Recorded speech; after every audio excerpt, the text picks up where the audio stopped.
RTI Live News. Ask for right.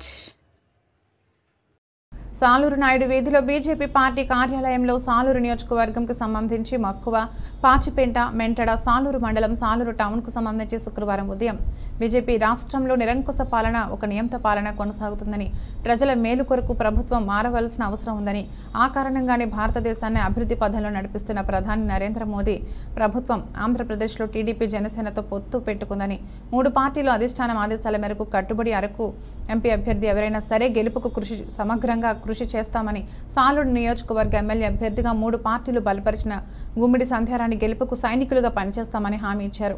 ఈ కార్యక్రమంలో సాలూరు నియోజకవర్గ ఇన్ఛార్జ్ జనీ సింహాచలం, కిసాన్ మోర్చా రాష్ట్ర ఎగ్జిక్యూటివ్ మెంబర్ రాబెళ్ల లక్ష్మణరావు, ఆంధ్రప్రదేశ్ రాష్ట్ర గిరిజన మోర్చా సెక్రటరీ జాలుమూరి మణికుమార్, కిసాన్ మోర్చా జిల్లా కన్వీనర్ గోర్లె ప్రసాదరావు, రెడ్డి సింహాచలం, సాలూరు పట్టణ గౌరవ అధ్యక్షులు కోలగట్ల గోపి, సాలూరు మండల అధ్యక్షులు ముదరక శ్రీనివాసరావు, పార్టీ నేతలు, కార్యకర్తలు, అభిమానులు పెద్ద ఎత్తున పాల్గొన్నారు.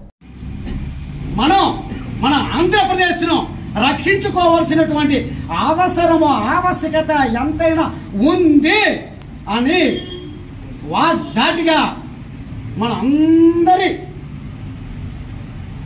ఆదేశం, అందరి యొక్క మన్ననలు, మీ అందరి అభిప్రాయం మేరకు నేను ఇవాళ ఇక్కడ మాట్లాడుతున్నాను. అయితే ఇవాళ అదే చెప్పాను నేను. ఇప్పుడున్న ఆంధ్రప్రదేశ్ పరిస్థితి మీద ఇంకా వివరించి చెప్పక్కర్లేదు. ఇక సంక్షేమాలు అనుకుంటే ముఖ్యంగా ఒక 5-6 పాయింట్లు చెప్తాం. ఎందుకు అంటే విశ్వాసము ప్రతి కుటుంబానికి కూడా చేరుతుంది. ఎలా చేరుతుంది అంటే ఉపాధి హామీ. ఇవాళ ఉపాధి హామీ అనేది లేకపోతే వలసలు పోవాలి.